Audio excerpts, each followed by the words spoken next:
ultimately to see if the EDA has would like to provide staff with a direction as to one of the two proposals and how to and working with one of those two proposals to move forward in. What we've looked at in tonight's information is a more detailed breakdown and apples to apples comparison to the two proposals that we have in front of us, looking at side-by-side comparables for the various components of the proposal itself, and then more information side-by-side relating to the ask for each of the proposals, as well as then what would be a potential city investment in trying to realize each one of those proposals. And so Tammy with Northland Securities is going to give more information on that, but at a real kind of bullet pointed, summarized level, what we'd like EDA to consider is if we were to move forward with one of the two proposals from the standpoint of trying to identify more detail relating to what is it that the proposal would be, how does it lay out, what are other components of the proposals, and how are those integrated into the project, and then also looking at what are the actual or more detailed analysis of the costs, the city costs, and then areas where we could potentially reduce the ultimate city investment in the project, and then potentially bring that back to the EDA with kind of a more focused summary that's based on one of the two proposals, rather than trying to continue to develop and evolve multiple proposals, because we've gotten to a point where we'd really need to get more in depth with each of the proposals, each of the projects specifically, to try to move those forward. So we're going to present some information on that side by side, talk about some of the key bullet points of each one of those, and then see if from the EDA's standpoint there would be a consensus as to trying to move forward. It wouldn't be a decision on whether we'd move forward with a project. It wouldn't be a decision on whether we would commit to investing in the project from a city standpoint. It would be that we would move forward trying to work with one of the two projects to see if we could put an overall project together. And then what does that look like? And then what is the financial benefit, impact, cost to the city for putting that project together? So that's a little bit of a brief summary of where we've gone. I'm going to let Tammy go through kind of the more individual analysis piece of it, and then we can kind of come back and have more general discussion questions on each one of the proposals and the various aspects of each. So with that, maybe turn over to Tammy.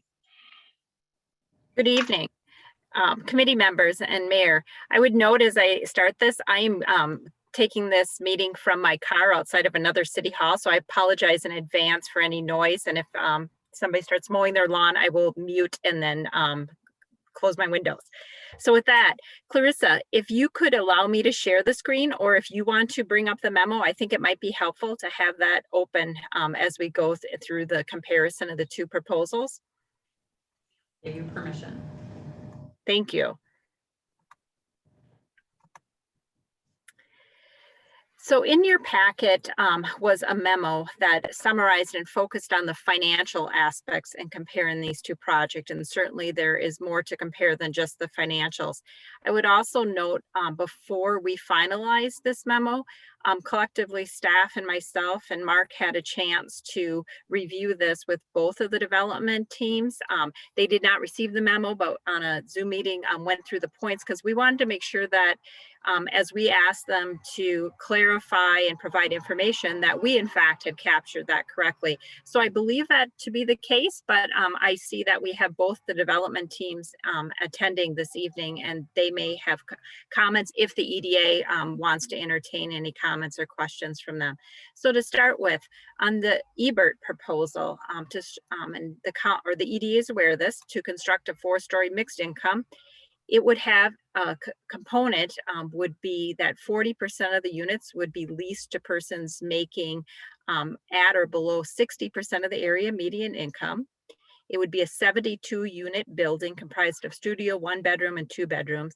And the estimated project cost for the EBERT proposal is just under 18 million, 17.7 million. And they did provide the details behind that 17.7 million. They would allocate space for City Hall. Both proposals are open, and Mark alluded to this, to more discussion, not only on City Hall space, but for library and other retail space as well. But the EBERT proposal was just a little bit more specific on square foot, but do not take that to mean that the other proposal is not interested in talking more about how that would work with the City Hall space. Under the EBERT proposal, they did present that their pro forma provides that they would pay for 20% of the public infrastructure costs, and of course, subject to further discussion and what those estimates would be. They are proposing to acquire the property from the city for $100,000. And that, and looking at what other configurations for that site may be possible with the other parcel. And their TIF estimates, and I would note this for both proposals, and they were reviewed in detail by Northland. We find the amount of assistance that they're seeking with the TIF and the use of that tool to be appropriate, given the but-for test and the feasibility of both of those projects. With the EBERT proposal, the TIF assistance is estimated at an annual amount of about $240,000, and TIF would be used to reimburse land acquisitions and other site improvements. The total annual real estate taxes for the EBERT proposal at about $300,000, estimated by Northland and confirmed by EBERT that their estimates are fairly close to that. So with the TIF and the estimated real estate taxes, the net impact on their project is about $60,000.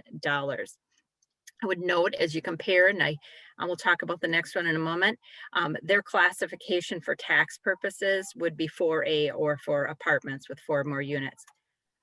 It was pointed out to me today that while I described this as JJL real estate, they're really consulting with the developer, and they will not be the developer. But for comparison purposes, when I refer to JJL, it's the second proposal that was received. It is to construct again, a 4-story apartment building, and under this scenario, 40% of the units would be leased to persons making 60% of the area median income. And it would consist of 72 unit building. So all 72 units would be leased to persons that income qualify at that level. Estimated project just under 16 million. As I noted earlier, the proposal does not specify construction of space for other non-housing purposes, but don't take that to mean that they're not open to discussing that. Those are just details, as Mark was alluding, if and when one of these proposals moves on to further discussion, would need to be fleshed out.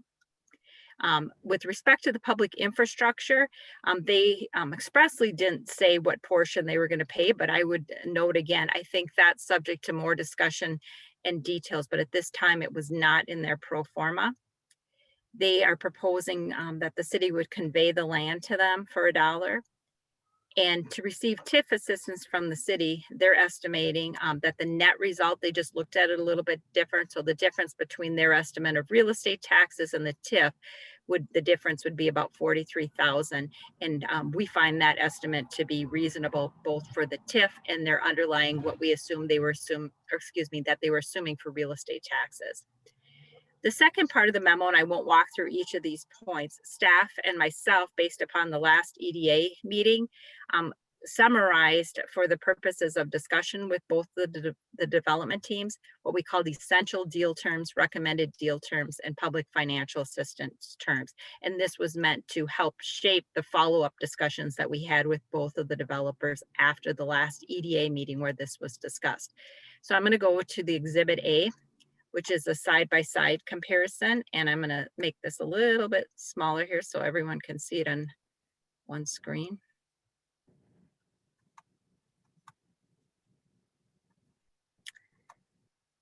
And I believe this was also in the packet, so if anyone's having a hard time seeing it.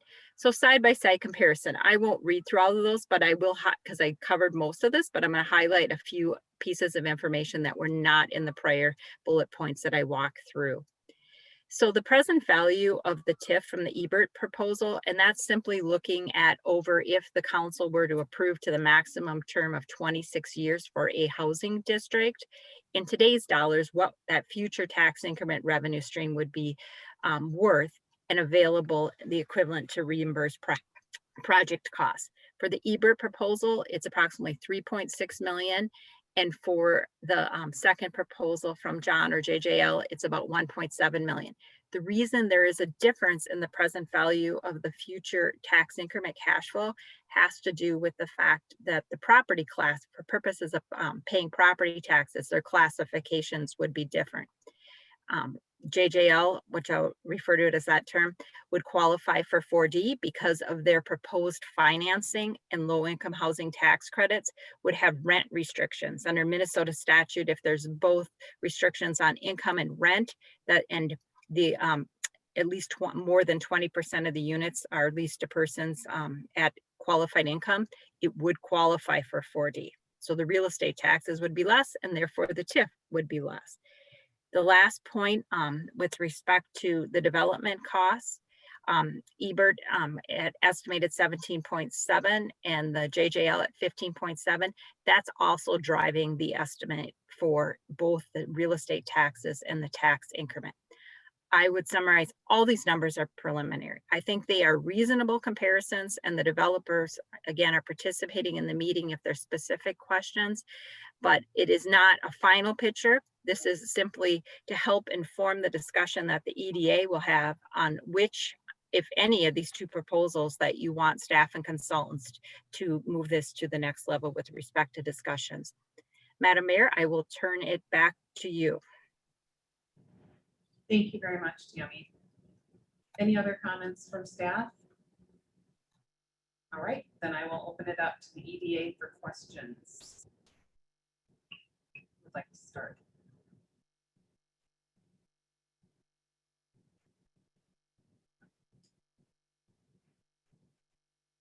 No questions. Staff knocked it out of the park. Oh, I have some questions, but I was hopefully waiting. You want me to start, Mayor? Sure, that would be great. The first question is directed at Mark. Mark, why are we needing to pick one or to give you direction? Could not these conversations continue with both potential developers, or are they investing too much and they just need a go, no go? Yeah, it's a reasonable question, council member. And it doesn't have to be one. I think it would be more efficient, and yes, costs at some point. What we're going to ask for them to start looking at and providing information on and having discussions on, we'd have to kind of go down two parallel paths with each one because of the nuances of each proposal. So we could certainly do it. It's more resources for both parties, for the city and for the developer to do that. And we were trying to gauge, is there a preferred direction for one of these projects now where we could, try to advance that project and develop it and see what those costs are, what the impact is, and what does the project really look like? What are some of those details of what that project looks like, to be able to bring back something to the EDA that I think you could then really contemplate and consider whether you'd move forward with it. Either way, it could happen though. The second is partially a comment. And I know one proposal did not have, you know, a reserved amount or a suggested amount for the city.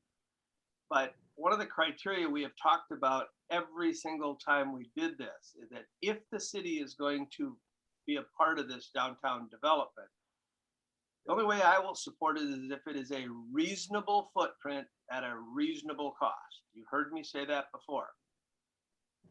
I think you absolutely missed the mark at 6,000 square feet. You ain't even close to reasonable. I think my head has about 1,000 to 2,000 square feet. A council chamber that can double as a center, and a couple office spaces and a private office for the administrator. That's all this city needs. And it's a footprint that's probably even smaller than what we've got at the city at the Discovery Center. So I'd just like to make that comment. You guys can think about that as you're going through. Do both proposals require the inclusion? I saw that it needed to have the Bud Street piece, and we've talked about our desire to allow Bud Street to become part of the footprint. Does it assume that the white building and the DOT lot are included? Yes. Not both proposals are necessarily included. Not both proposals don't directly include both of those. The MnDOT lot, it's assumed is included because we've said we've always assumed that we can work with that lot and include it. The Bud Avenue property, no, not necessarily included in both proposals. The Eber proposal, we've talked, everybody agrees that the Bud Avenue property should be included in the project. The Eber proposal makes some additional assumptions within their structure to include that, and the other proposal would like to include it, but that's not included in their current proposal. I don't know if there's a better way I can say that, but so it's assumed that it should happen. What about the building? That's what I'm referring to. Yeah, and that's what I'm referring to. Okay, so you said Bud Avenue. Well, the property that I'm talking about, not Bud Avenue itself, but the property adjacent on the corner. Yeah. And then who is the developer on JJL? I mean, you've talked, Tammy, you said that this is a organization representing them. Who would we be who is the developer of JJL? The developer would need to speak to that. So on the information that I had, which is where I grabbed the reference to JJL, but we received an email this afternoon clarifying that. So that was why I made that comment during my remarks. I would defer, Mayor, if you want to have the developer respond to that. I believe they are in attendance, but I can't answer that specifically. Mark, can you? Yeah, I mean, we've been working with Gordon James and John Quinlivan clearly on that proposal. I don't know if it would be under his company name or a different group that they put together. John has made it clear that he's partnering with the IOCP and we can on this project as it relates to the overall project, but that's not from a construction necessarily standpoint. So we can certainly clarify, but I mean, our point of contact, our point person has been Gordon James and John. So, okay, that's all I needed. That's all the questions I had. Thank you, Commissioner DeLuca. Other questions?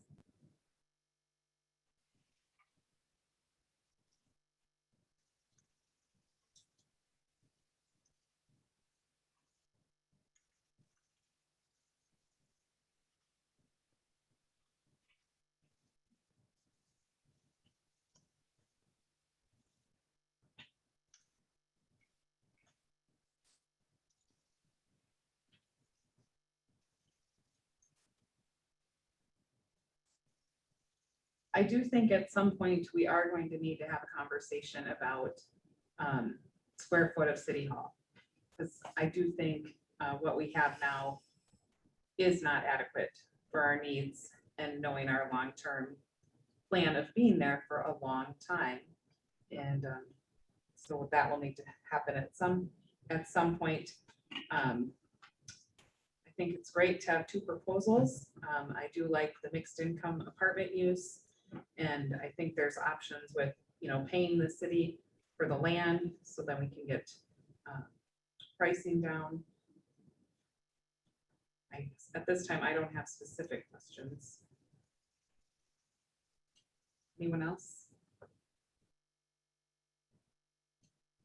I guess I've got one here. So kind of in reading the narrative versus the actual bids, it looks like one on the narrative states that it's 100% affordable. Then in the breakdown for each of the individual proposals, it looks like they're both the 40% at the 60% of area income. For the JJL, is that assuming a different threshold for the remainder of the property? So the entire building will be affordable units. Is that also why the separate funding mechanism is available to them? Mayor, I can respond to that if you'd like.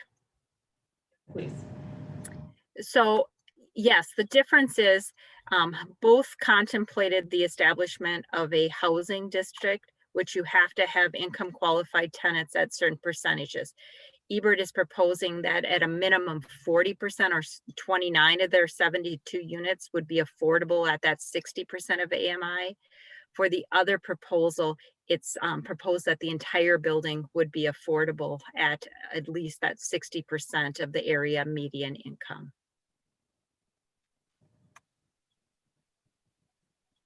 But Tammy, isn't the threshold for qualifying for the housing TIF, isn't the minimum standard the 40% at 60% median income?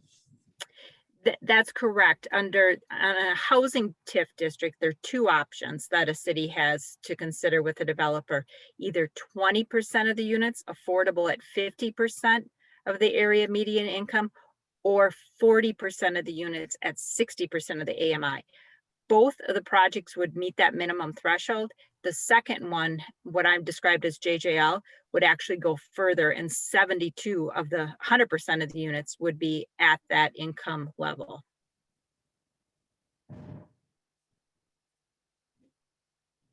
And that accounts for the change in classification from the 4A to the 4D. Not that 100%, what accounts for that, and a developer property owner has to apply for that 4A classification, but because of their proposed financing with the tax credits, if they're successful, there would, in addition to be income qualification, there would be rent restrictions. So there's two things to qualify for 40. You have to have both income and rent restrictions, which they would qualify under their proposed house financing if they're successful in securing that.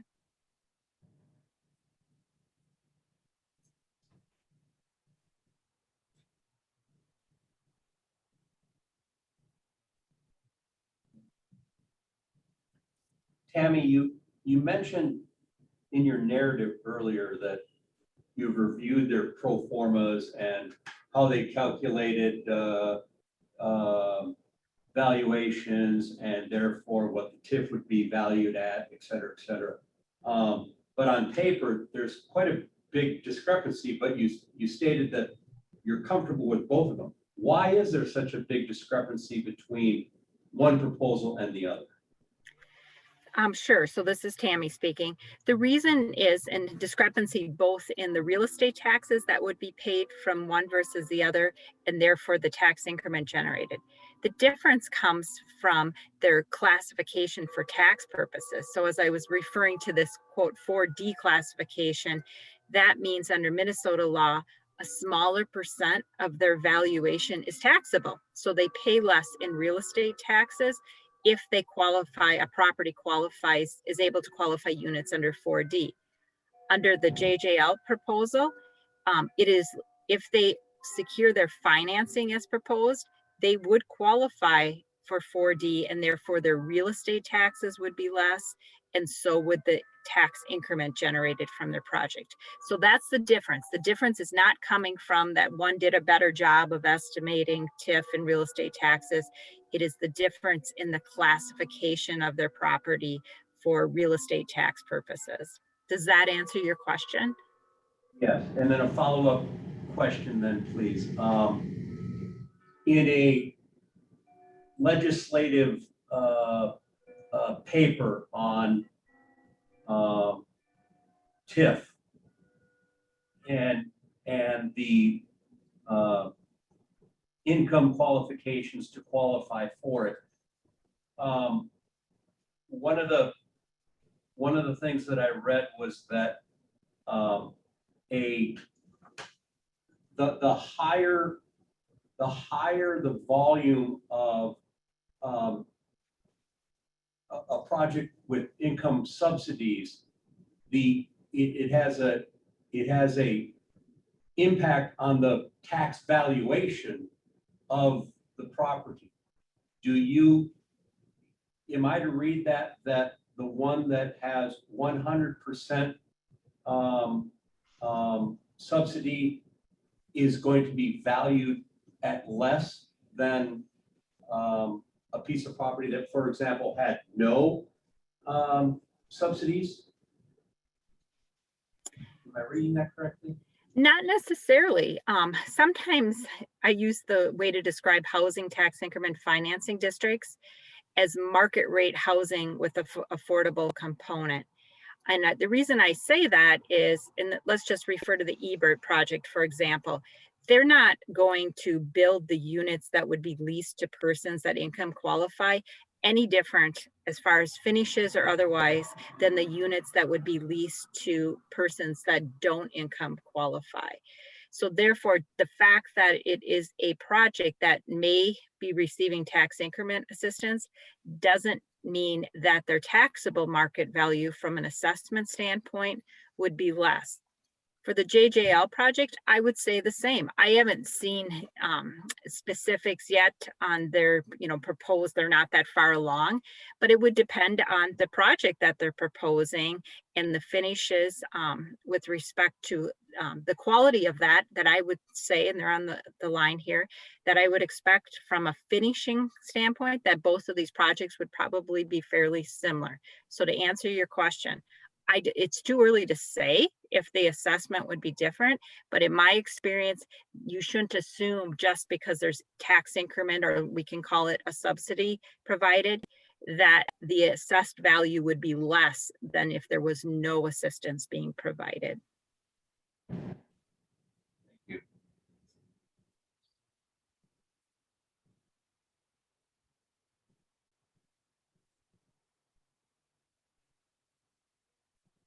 And I agree with Councilmember DeLuca's comment. I've been involved with this now for a couple of years, and as far as the square footage of the, at least on paper, the proposal, that is head and shoulders above anything that we've discussed in the past. And I'm not quite sure how, in the Ebert proposal, how $6,000, maybe it's just a starting point, but I'm not, or 6,000 square feet, I'm sorry.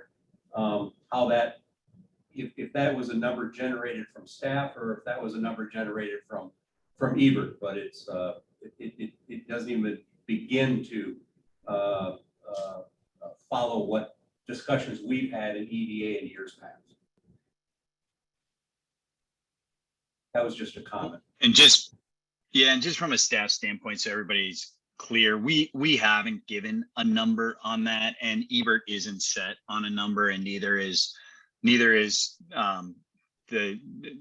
John's proposal. So they would incorporate the number we give them. So there really isn't a lot of weight into that number. So yeah, and I 100% concur, and I 100% have heard the council previously on space needs, and that's something we'd have to, if we got to a point where we had a project and we were trying to, you know, design the interior of the building, we would start to define that space and really get into that space needs analysis a little bit, well, a lot more, to make sure that you get what you want and what you need. So yeah, I definitely hear that.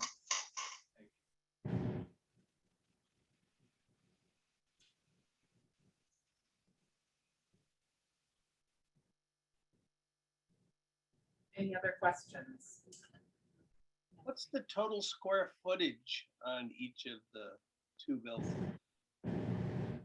Sorry, I couldn't hear you. Total square footage.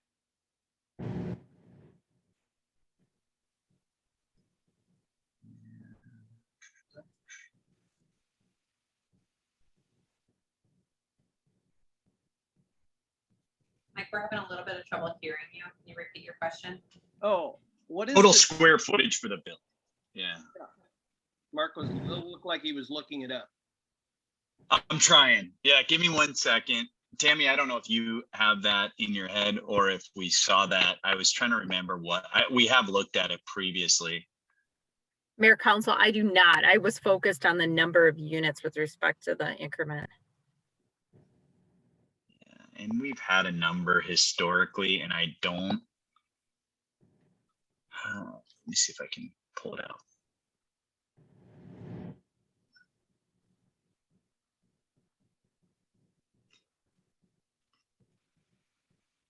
Don't see it right now. I will grab that for you, council member. As if you guys want to keep moving, I can tell you approximately what we've looked at on the square footage. Thank you, Mark. Other questions or comments? I don't have any questions, but I have just a quick comment in that I really liked that. I appreciate both the developers taking the time to give us additional numbers and information. I particularly like that Ebert seemed to have really listened to the feedback we gave at the previous meeting about contributing to the city and having affordable units. So to me, it shows that they're willing to put a lot into this project if they take that feedback after one meeting and change their proposal to match what we wanted. So that was hopeful. Thank you.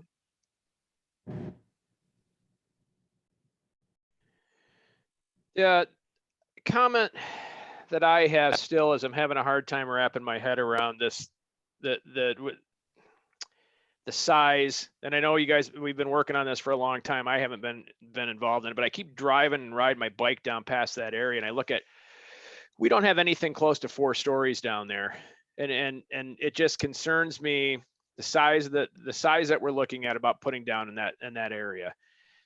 When we had our roundtable discussion, the last EDA meeting, we had a lot of discussion around focusing on the previous wants and needs as far as trying to get the TIF reestablished through the legislative process, contacting the library again and bringing them on. And that one of the gentlemen in the roundtable that we had, or in the panel discussion, I thought hit it on the head, where he said, yeah, you guys are looking at a situation where you really need to try, and he didn't really know much about the plan. And he said, bringing somebody in like that library, and I mean, I thought he hit it right on the head about how we had finished our last meeting and the discussions that we had.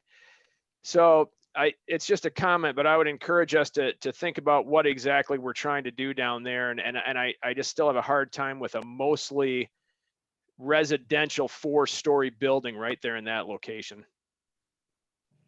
So just to follow up on that and maybe more of an update. So we did meet with Commissioner Anderson, and I know that was shared.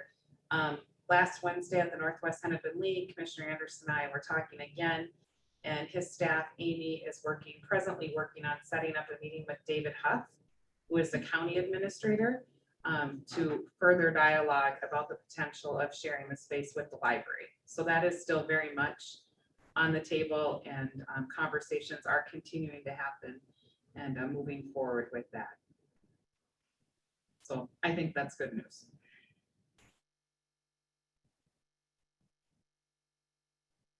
Jack.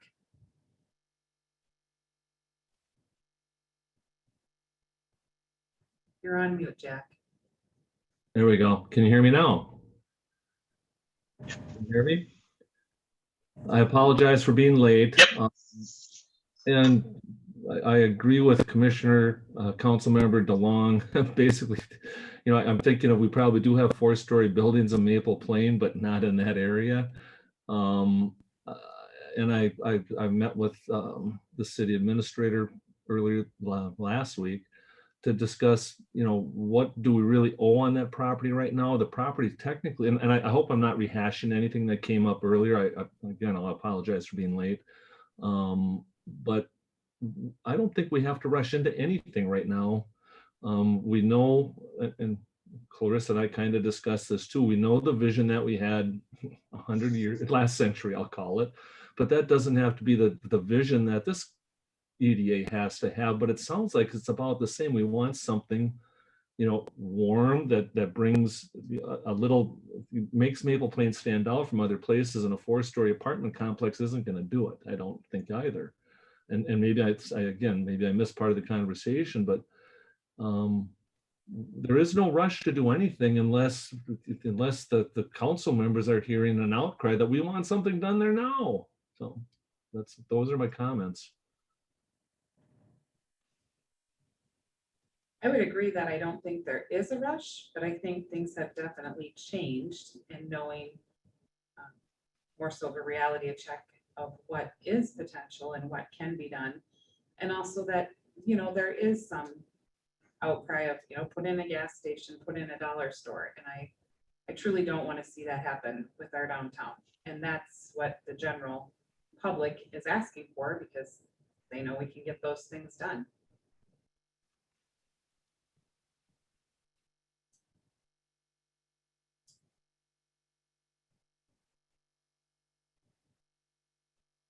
But does putting a 4-story apartment complex in the space satisfy the public?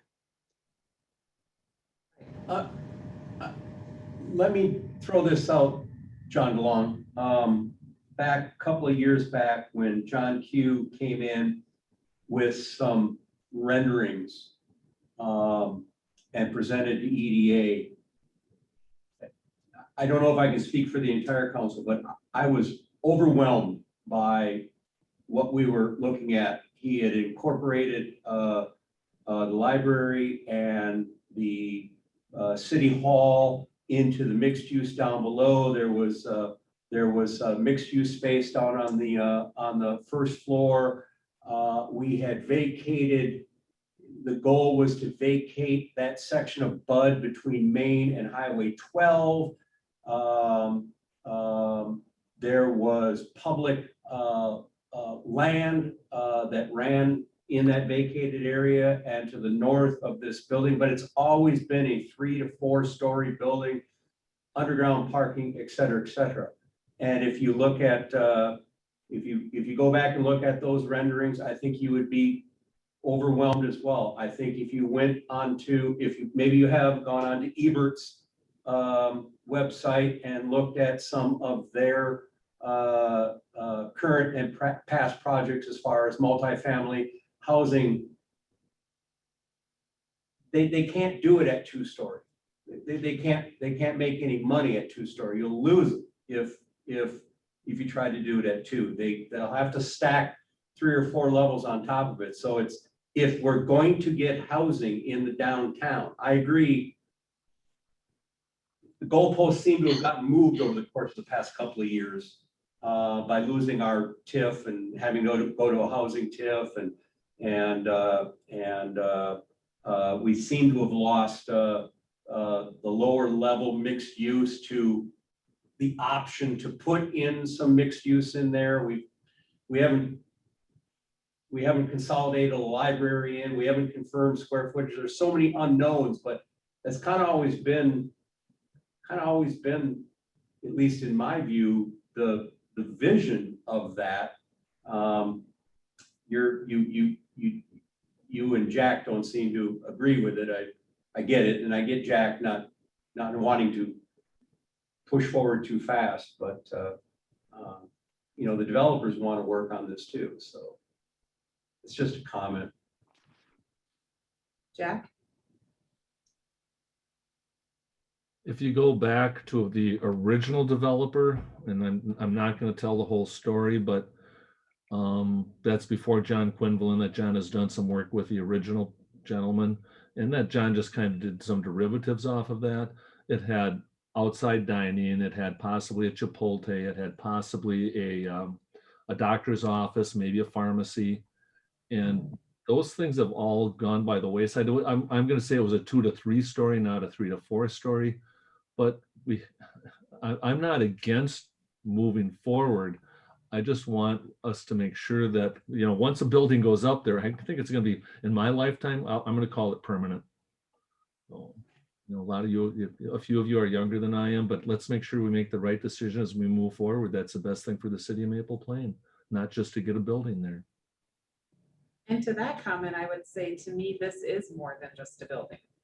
This is our downtown, and we might not be able to do it all at once, and we might have to do it in phases, but making sure that we prepare and plan so we can do that. So we can have those green spaces, we can have the farmers markets, we can have an area that we're proud of and a place to connect. Well, and I keep wondering if, back to some of those schematics that were drawn, that either developer would probably conceptually be looking at. If we don't do a mixed use predominantly housing with the option of doing non-housing on the first floor, I don't know what we're going to get. Jack, with all due respect, until we get a boatload of more houses around here, we're not going to get a Chipotle. We're not going to get a doctor's office. You're never going to get a pharmacy. Never.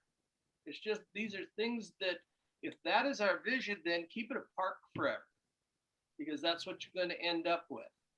And when we've gone through the number of developers that you are, and watch how, the marketplace tends to drive things.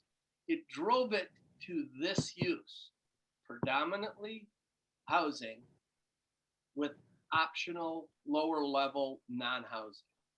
So we can fight it, but I don't think we're going to change the marketplace to that until we have 500 new homes within a half a mile of us. And that probably is not in our lifetime. Well, and I don't think it's even just the marketplace driving it. I'm hearing residents who want more housing. It may not be everyone's choice to have a 4-story building in the middle of town, but I do hear people who want, entry-level workers, but we don't have transit to this town. So if you want entry-level workers, you need to have affordable housing for these workers. There's people at the schools. When I started at the school, I was making $17,000 a year. You bet I couldn't afford anything in Maple Plain at that time. So, there's also a lot I've heard from seniors in Maple Plain who want to stay. They lived here their whole lives and they want to stay in Maple Plain, but they don't want the house anymore.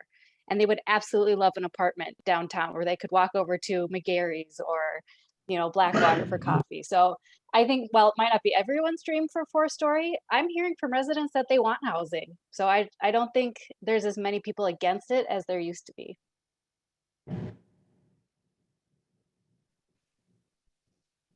And I think too, we need to remember, we're not signing anything tonight.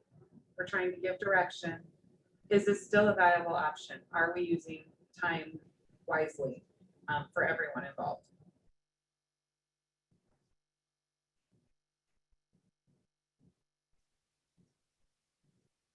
But to staff's suggestion or recommendation that we make a decision tonight to move with one, we're, there's a winner and a loser. I don't know if I'm prepared to do that tonight.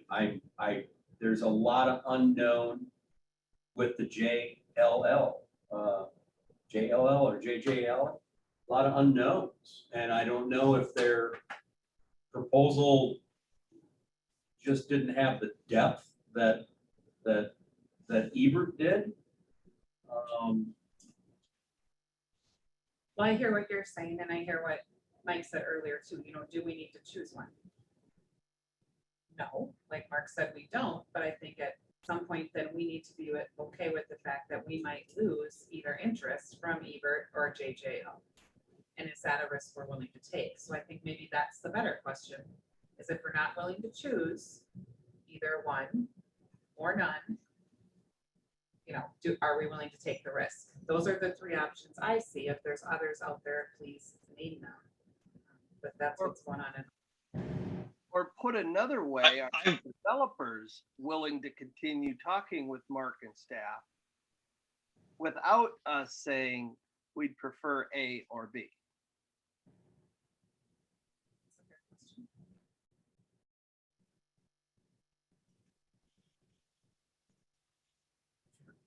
Yeah, Adam, I think, oh, go ahead. sorry, Mark.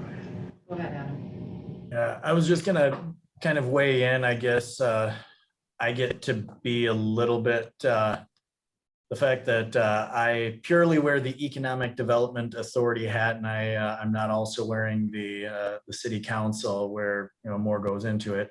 On a purely economic development basis, I think the 4-story, you know, obviously makes sense because, you know, as Mike had mentioned, without those rooftops in that centrally located area, you know, that's going to help spur some of the potential business and the other development that we want in the area. If we do a 2-story, you're not going to be, you know, really changing the landscape at all for any potential businesses to be down there. You're not going to be bringing in anybody else. So the, you know, strictly getting more rooftops in there will make it appealing for, you know, maybe a bakery or, you know, somebody else who's going to have some kind of foot traffic, you know, coffee shop, something else down there. We have, you know, Blackwater down the road, but it's those rooftops in the dense area that's going to make an impact. I think, you know, also kind of going back, the original plan that had that green space and the rendering showing the farmers market, having, you know, city hall, library. I was excited about that. Now, the last year and a half has just thrown everybody's plans out of whack. It's really made a lot more uncertainty, and from the developers side, I can see that they've got, you know, understandably less appetite for risk in trying to throw that in. And we do have other commercial real estate in the area that's been sitting vacant. And, you know, will a 4-story development there with or without first floor mixed use impact that and get those other buildings leased, which could potentially lead to, you know, having that flex space on first floor being appetizing to other, you know, non-residential users? Absolutely. But again, I think, you know, it's hard to sit on the land that we've got there, knowing that everybody wants to do something, but being our really last piece of great developable land in our downtown. I don't want to jump at something, but I want to make sure that, you know, we're looking at what the right thing is. And again, from my standpoint of not being on city council and having to look at it from, you know, what do we really want for the city? What do the residents want on a purely economic development basis? I think the 4-story makes sense. And personally, I like having, at a minimum, the ability for flex use that could potentially be non-residential on first floor, whether there's a market for it right now or not. Thank you, Mark. Mayor and Council, I just, and EDA members, I just wanted to say, I don't know if we have like the perfect roadmap as to, you know, process and how we would do this exactly. But what I envision is that as we're trying to, you know, put a project together and understand, you know, impacts, costs, city investment in the project, and then some of these details, we're going to be asking for, you know, one or both these groups to start spending some additional funds to try to put that together. We're also going to be spending time on it. So we were just trying to decide, we were trying to get to a point where, not that we're entering into into like a preliminary purchase agreement or anything like that, but we were trying to get to a point where we could get direction from this group if there was a proposal that stood out on the merits based on the information that we have in front of us. If there is, we would, you know, like to start to talk about what does that look like, and can we move forward in terms of trying to then vet the rest of this information. If there's not a proposal that in the eyes of the EDA and the council clearly stands out or rises to the top, then I think, you know, you can let us know that, and we could go back and say, how far are you willing to take it? I would also ask council and EDA for more direction on what information would be valuable to know. And I'll just kind of point out a couple of things that we made assumptions on that maybe aren't clear. We have had these conversations. Both projects are looking at doing a mixed use building that integrates city hall and library if the library chooses to be a participant in that project. Both groups are willing to look at and entertain where and if they can incorporate retail. I think there's varying degrees of confidence in that ability in the project. Both groups are looking at the closure of Bud Avenue potentially, and or the integration of public space into the project. So I think all of those are common elements that we're talking about. You know, some of the distinguishable differences are the type of housing that's being proposed, the tax implications of that housing that's being proposed, both short-term and long-term, and whether or not that changes, you know, the EDA's perception of a project and or the type of project that the EDA saw, you know, this property developing.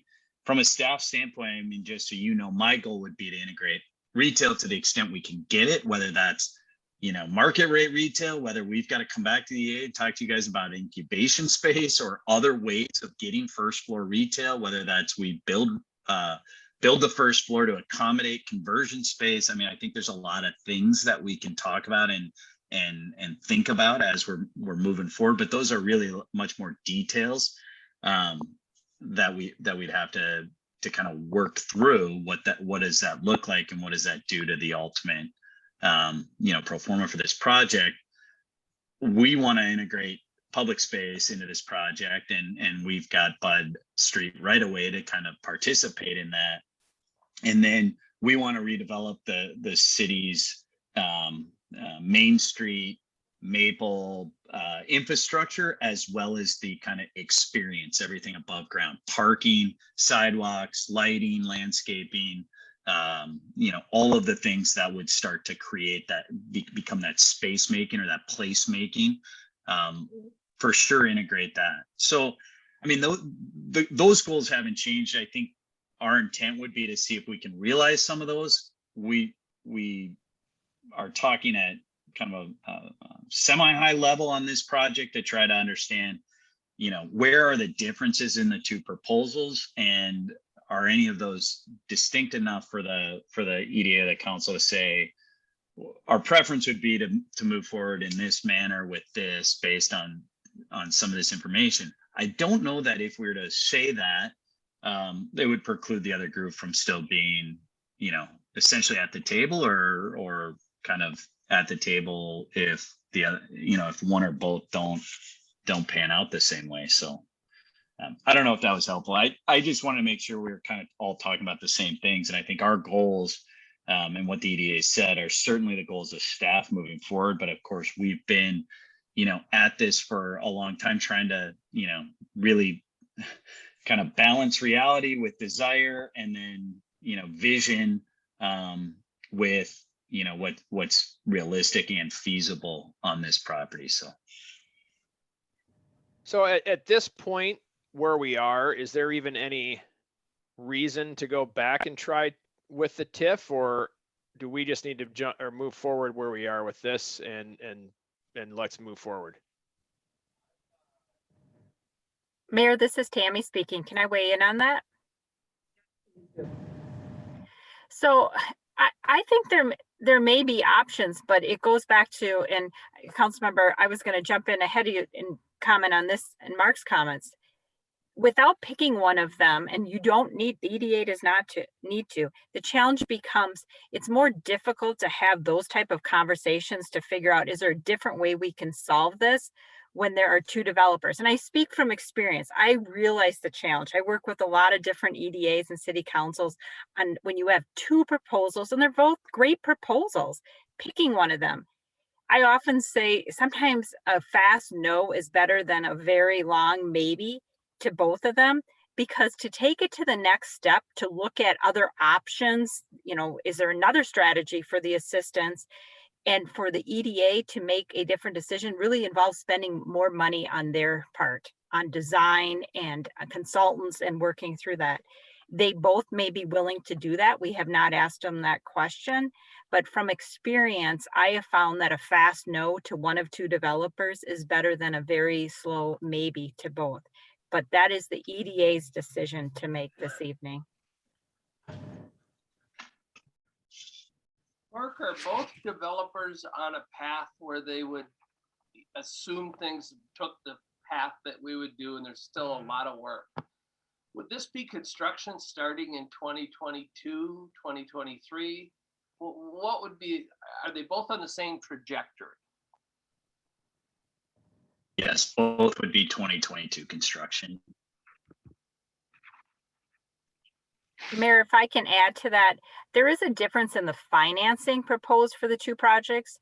With the second proposal with JJL, it will require that they secure those tax credits, which they do not have yet. So they will have to apply for that. The financing proposed for Ebert is just different. They are more ready to proceed with their proposed financing. Doesn't make one better than the other. It's just a timing difference between the two.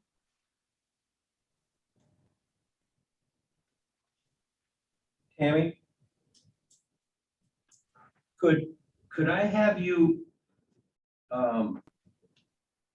talk a little bit about Exhibit B and walk me through the numbers briefly? Does she have a screen? She should still have screen shares. So Exhibit B, Right, so if I'm reading this, and we'll go to the totals column. I'm assuming that after TIF district decertification, that would be beginning year 27. that is correct. Did you say I'm correct? You are correct. So when you're done, I can walk you through this, but yes, to answer your question, you are correct. So it is estimated that at year 27 and going forward, the tax for the Ebert project would be more than twice that of the JJL project. Am I reading that correctly? The comparison is correct. I would note that all the numbers in Exhibit B are estimates, but the relative the relative comparison between the two is correct or reasonable, and the difference is derived from what I spoke to earlier. Under the JJL project, it is assumed that they would qualify all 72 units for 4D, so their real estate taxes would be less. After their housing tax, if they're successful and secure those housing tax credits, after the term of that ends, then they would have no restrictions on those units. So in theory, they could become market rate at some point in many years in the future. But for apples to apple comparison, you are correct in that how you're reading this and that difference between the estimated total taxes. Okay, then is there any potential? The TIF is a 26-year maximum. That doesn't mean that a TIF couldn't be 15 years, for example. Is that correct? That is correct. And if I could expand on that answer, the reason that the analysis assumes the full 26 years is it's assuming that there would be some sharing of those costs and use of TIF under the Ebert proposal to help offset some of the assessments that they will assume, and they, in their proposal, they estimated, up to 20% of the cost. Under the JJL project, because of the lower rents, it is assumed that they would need that assistance at that level. But I would note, I work on many housing tax credit projects that don't always go that 26 years. Sometimes it's 15, sometimes it's 20. Long answer to your question. Simple answer, yes, it could be shorter. Under the scenario here and the demand for the public infrastructure improvements, I would anticipate this is going to be closer to the maximum duration of 26 years. That would be basically a prerequisite of each developer. Well, how this would work is that the council, if this goes forward, you would establish a tax increment district and you would determine that maximum duration. Then you would, under a contract with one of the developers, you would determine what amount, dollar amount and term that you're willing to provide in assistance, which could be less than what you approve in your TIF plan. That will be up to the EDA and city council if and when you get to that point. Thank you.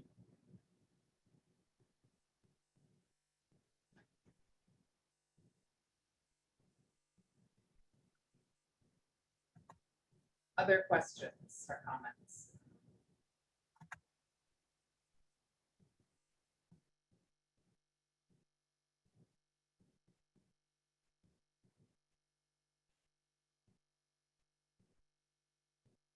Mark, do you have specific questions? No, yeah, I guess for us, for staff, is there, I mean, we would look to see, is there a clear direction from EDA? Do they have a comfort level with one of the proposals versus one or the other? If that's not the case, if the EDA doesn't have that tonight, what types of information would you like to bring back, and or what processes would you like us to consider? Historically, we've entered into development agreements.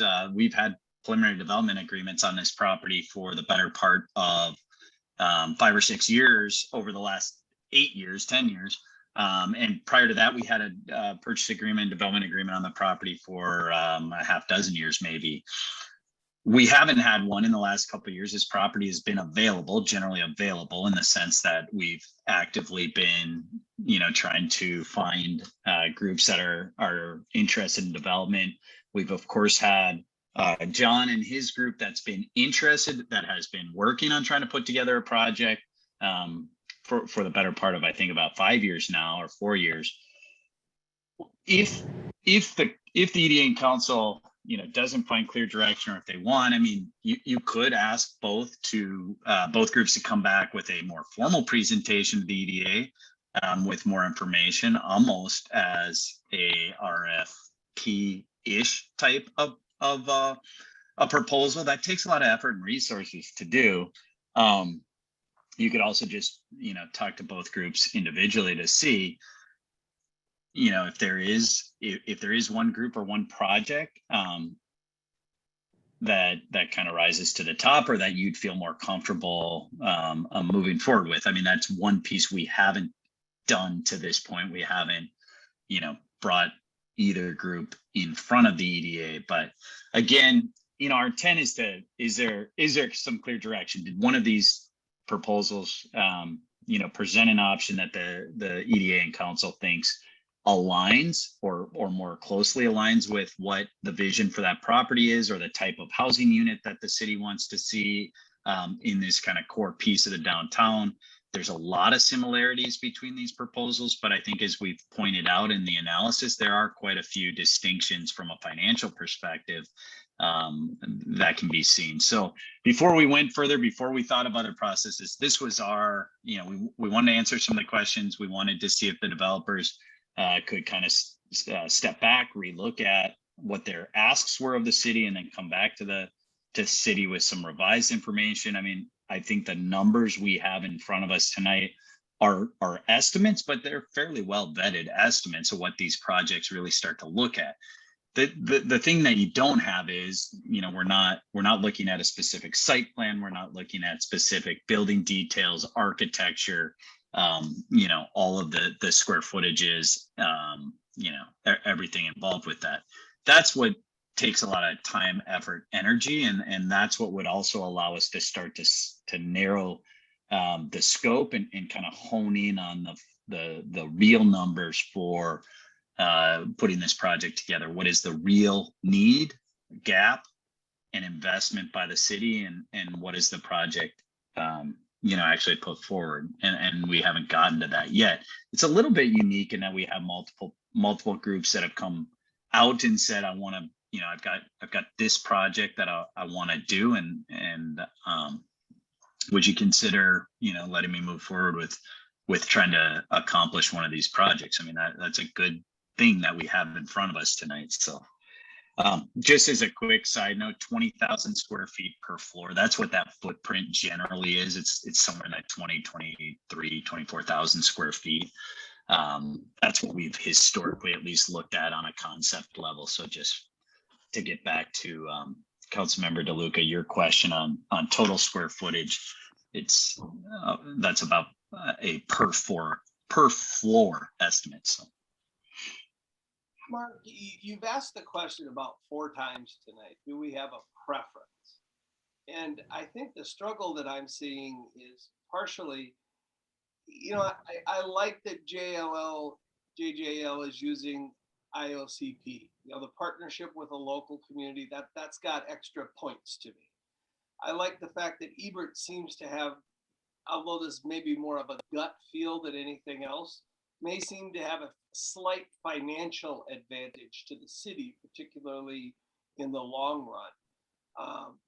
So it's really hard to say what is preference, because I think both are doable projects the way they're sitting. Does staff, either Clarissa, you or Mark, have a recommendation to EDA?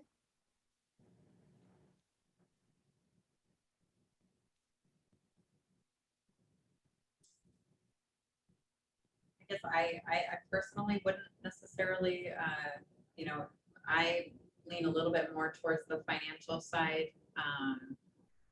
But, I wouldn't want to impose my opinion, I guess, at this point.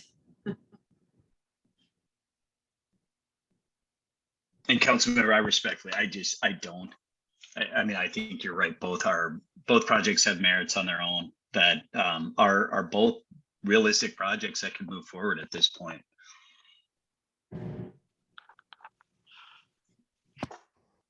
So Mark, walk us through what's next. What's the timeline? I mean, if we were to make a decision, or if we were, what are we looking at here? What do you need exactly from us? I mean, besides choosing one of these, I think it seems to me like what we need as a group to do is to clarify more to the developer exactly what we need for square footage, and then whether or not we're going to get the library involved in that. But that's down the road as this whole thing's playing out, right? So what's our time frame and what's our process? Yeah, I over the last however many years, we've developed a couple of different timelines. We've done the timeline and the process and kind of laid that all out. And I would do that again if there was some direction on, hey, we want to do this or we want to do that. And I'm saying that, hey, Mark, we like this group. Let's talk to them and see what that looks like. I'd say, okay, let me put together that process and that timeline and some of the milestones. We'd kind of overlay the financial TIF piece with that and bring you back. Here's what this is going to look like, and this is what it's going to. These are the points where we'd be back in front of the EDA with involvement. So I don't know, because this is a little bit fluid. It's a little bit unique, and so I would say my next step would be, if I got direction, either one way or the other, I would start to evolve that process more. I mean, I would sit down with Clarissa and Tammy and say, okay, let's create the process that fits what the EDA is asking for. We've been kind of just evolving this. This thing's been sitting out there for so long. We've had a lot of discussions, and now we're getting to a point where we're starting to get serious. We've got 2 groups that are saying we think we can do a project on this property, and it's generally looks like this. So in order to get real serious and really lay out construction timeline, and then kind of back into all the other important dates, such as establishment of a TIF district and all of the kind of statutory timing requirements that go with that, in order to back into the entitlement piece, when we could see concept plan, when we could, go to planning commission and council and all that. We would lay that all out and try to map that for you. So to me, that could be the next piece is we'd say, okay, you like this developer X, let's sit down and start talking about what is the realistic timeline for your project? What piece of information are you going to be able to give us and when? And then how does that overlay or fit into all these other schedules? And we just map it. We'd map that piece out so we kind of all have a handle on what does that look like. So that would be the next step for me is, saying, okay, we've got this group, let's sit down with them. Let's start talking about all these things in much more depth and detail.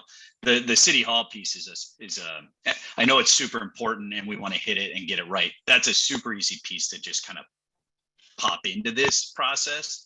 And we'd be able to do that pretty easily. The library piece is a little bit more difficult, although we have done this before with the library. We've done a dance with them and we got a hard answer from them the last time. And we're trying to overturn that answer. We're trying to get them to say, yeah, we said that a year and a half or 2 years ago, but now today we've got a different answer for you. Let's do this. So, and like the mayor had mentioned, we're in those discussions, right now, trying to get them kind of to maybe relook at the merits of this project. But again, that library piece is nice because it can either be in or it can be out. And I think the rest of the project still works, right?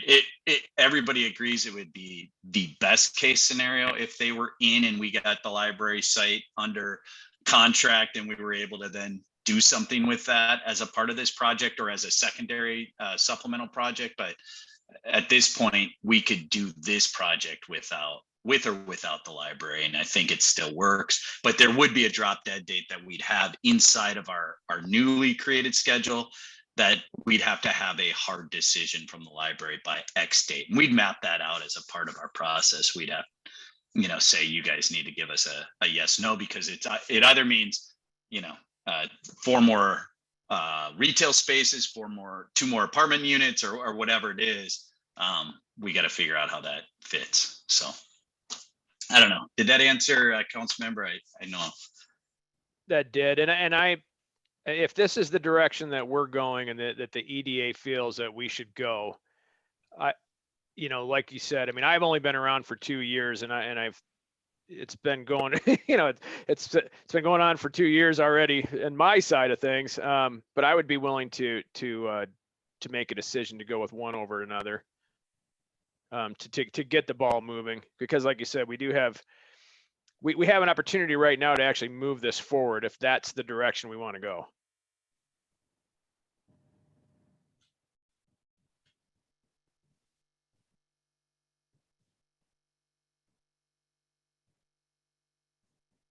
John, I agree with you, and it pains me because, like I mentioned earlier, there's if that's the direction we go tonight, there's winners and losers, and I don't like that. But I will say this much: in doing my homework for tonight's meeting, I came away with a direction that I thought I wanted to go. The information that Mark gave and Tammy gave kind of solidified it. And I mentioned earlier, the goalposts keep moving. They have for several years now. But I think the Ebert proposal, the goalposts have moved less. And I would be comfortable moving, if we're going to move forward, I would be comfortable moving with the Ebert proposal.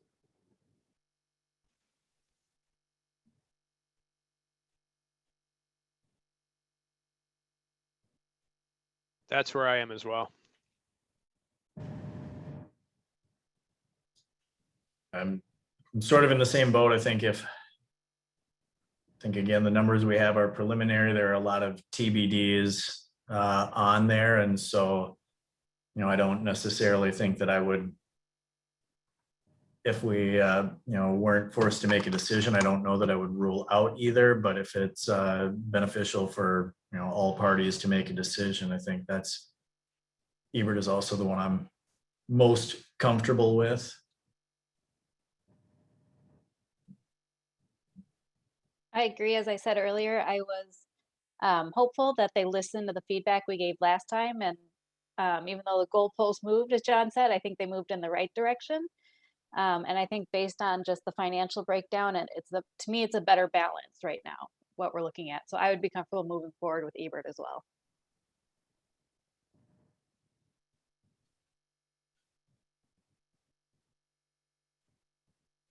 Jack or Mike, would you like to weigh in?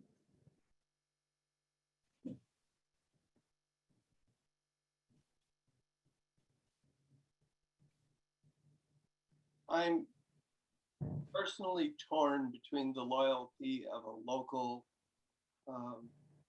person, and I know both Eberts and John are both local, so to speak. There's a more local component to that.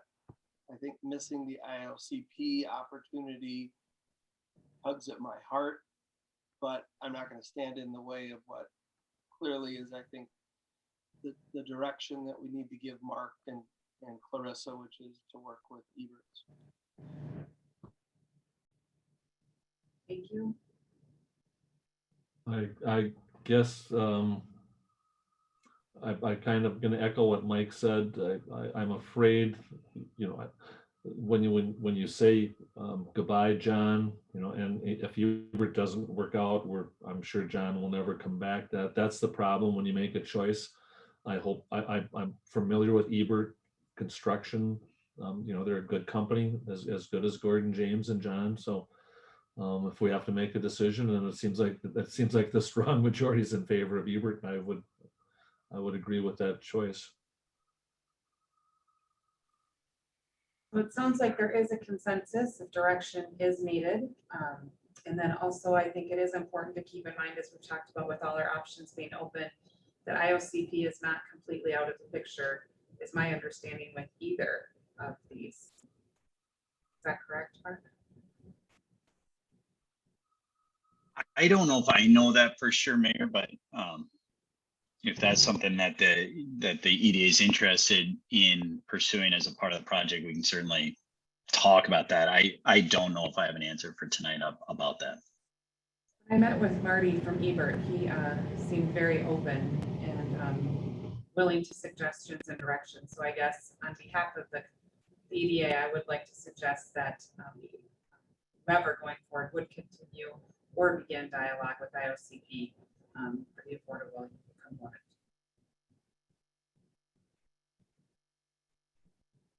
Anything else you need from us, Mark or Clarissa or Tammy?